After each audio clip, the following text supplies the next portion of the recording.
Hello दोस्तों, good evening. तो आज के न्यूज़ में एक फ़ैसला आया है रिजर्वेशन के लिए कि भाई एमपी सरकार जो कि अभी तक विचार कर रही थी कि 27% आरक्षण ओबीसी कैटेगरी को दिया जाएगा, है ना। तो आज सुप्रीम कोर्ट ने ये फैसला सुनाया है, वर्डिक्ट है सुप्रीम कोर्ट का कि भाई हम सारी कोर्ट्स की सुनवाई के बाद में, हाई कोर्ट से भी सुनने के बाद में इस नतीजे पर पहुँचे हैं कि अब से एमपी गवर्नमेंट में किसी भी गवर्नमेंट वैकेंसी या किसी भी गवर्नमेंट जॉब के लिए ओबीसी कैटेगरी के एस्पिरेंट्स को 27% आरक्षण नहीं दिया जाएगा। उनका जैसा पहले था 14% उतना ही अभी भी रहेगा। तो भाई मेरे हिसाब से ये फैसला बहुत अच्छा है, क्योंकि आप सभी जानते हो कि अब जो मामला है ओबीसी को लेकर या एससी को लेकर, उन मामले के हिसाब से चाहे ओबीसी वाले हों चाहे एससी वाले हों, हमारे साथ बराबर बैठ के पढ़ाई करते हैं, हर चीज़ में बराबरी करते हैं, साथ उठते बैठते हैं, खाते पीते हैं, पढ़ाई भी साथ ही करते हैं। तो बस मैं जनरल कैटेगरी से आता हूं और आपको यहाँ पढ़ाता हूं ऑनलाइन प्लेटफॉर्म पर। तो मैं ये जानना चाहता हूं कि अगर सभी लोग हमारे साथ बैठकर पढ़ते हैं, लिखते हैं, खाते पीते हैं, घूमते फिरते हैं, दोस्ती यारी रखते हैं, मतलब हम लोगों में या उन लोगों में कोई ऐसा भेदभाव तो है ही नहीं, आपसी रंजिश हो, आपसी ऐसा कोई भेदभाव हो कि नहीं भाई तुम ओबीसी से हो, तुम एससी से हो तो तुम हमारे साथ नहीं उठ बैठ सकते, ऐसा कुछ तो है ही नहीं। फिर ओबीसी के लिए 27% आरक्षण क्यों, इतना ज़्यादा आरक्षण क्यों? और फिर आरक्षण है ही क्यों जब सभी लोग बराबर ही हैं? तो मीन्स ये है कि जैसे मैं जनरल से आता हूँ, मेरी कोई भी कट ऑफ की लिस्ट, मेरिट लिस्ट मीन्स 80% के लगभग जाती है, अबाउट 80%। तो फिर ओबीसी को या एससी को इतना कम लिस्ट पे या इतने कम कट ऑफ पे क्यों ले लिया जाता है भाई, क्यों भर्ती की जाती है? तो कहने का तात्पर्य ये है कि अगर वो सभी लोग हमारे बराबर हैं, हर मामले में पढ़ाई लिखाई भी बराबरी से करते हैं, तो उनको भी हमारे जैसा ही सेम कैटेगरी के हिसाब से बर्ताव किया जाए ना। पता लगता है कि हम 80 लाकर भी पास नहीं हो पाते, सिलेक्शन नहीं ले पाते, और ओबीसी वाले, एससी वाले 60 नंबर पे, 45 नंबर पे सिलेक्शन ले जाते हैं। तो ऐसा कब तक चलेगा?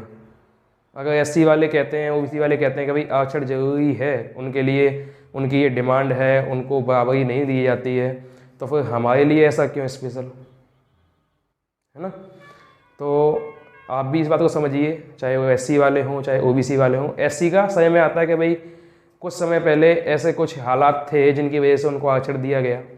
ऐसे ही ओबीसी को आरक्षण दिया गया था उनकी जनगणना की वजह से, उनकी शैक्षणिक योग्यता या शिक्षा ना मिल पाने की वजह से, कुछ समय पहले ऐसे था। लेकिन अब की डेट में, आज की डेट की बात करते हैं तो आज ऐसा कुछ है ही नहीं, सभी बराबर से पढ़ते हैं, लिखते हैं, घूमते हैं, फिरते हैं। तो फिर अगर उनको दिया जाए रिजर्वेशन, आरक्षण मिल रहा है, किसी को 12%, किसी को 14%, किसी को 27%, तो फिर मीनिंग तो ये हुआ ना गवर्नमेंट हमारे साथ बेईमानी कर रही है। अगर उनके लिए ईमानदारी है गवर्नमेंट के पास, तो हमारे लिए ईमानदारी क्यों नहीं है? अगर हमारे लिए ईमानदारी है तो उनके लिए ईमानदारी क्यों नहीं है? भाई ये सच्चा है, सभी का बराबर हक है, पढ़ते भी बराबर से हैं, तो रिजर्वेशन भी बराबर से होना चाहिए ना। कि भाई ओबीसी को मिल रहा है 27% और जनरल को कुछ भी नहीं, ठेंगा दिखा देते हैं, तो ऐसा नहीं होना चाहिए। मीन्स ये है कि अगर ओबीसी को मिल रहा है 27, तो कुछ थोड़ा बहुत जनरल वाले की सोच लेना चाहिए ना गवर्नमेंट को, हर सीएम को या हाई कोर्ट को या सुप्रीम कोर्ट को। भाई मुद्दा सोचने लायक है। मुझे समस्या नहीं, मैं न्यूट्रल हूँ इस चीज़ को लेकर कि भाई इनको क्यों, इतना कम क्यों। भाई हमें कोई फ़र्क नहीं पड़ता, हम जनरल वाले हैं, हमें अगर 80 मार्क्स लेकर आने हैं तो लाने हैं, 90 लाने तो लाने हैं, लेकर भी आते हैं, सिलेक्शन भी लेकर जाते हैं, है ना। क्योंकि हम भी इंसान हैं भाई, अगर हम इंसान हैं तो ओबीसी वाले भी तो इंसान ही हैं।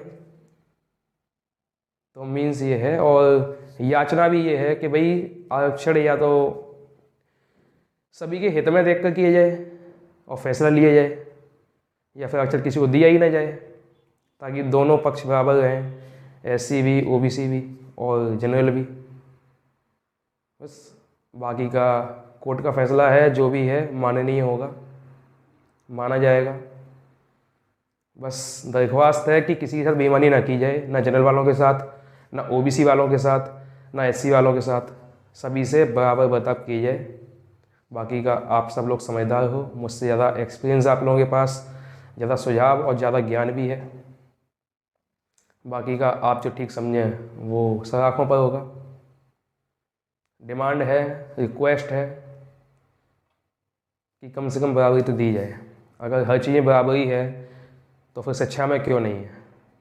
इंसानों के हिसाब से ही बातें की जानी चाहिए ना।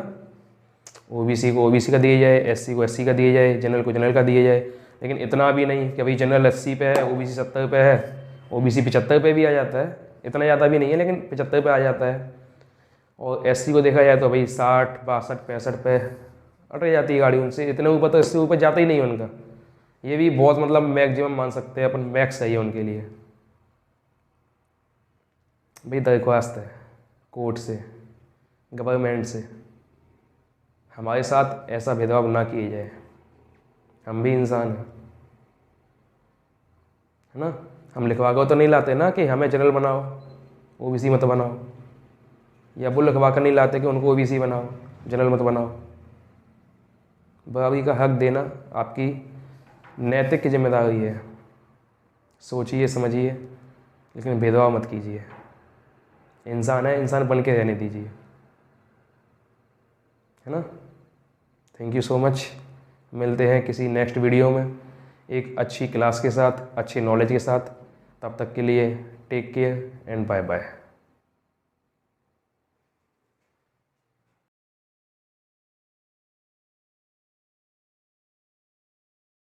पूछा गया था x²/y/z।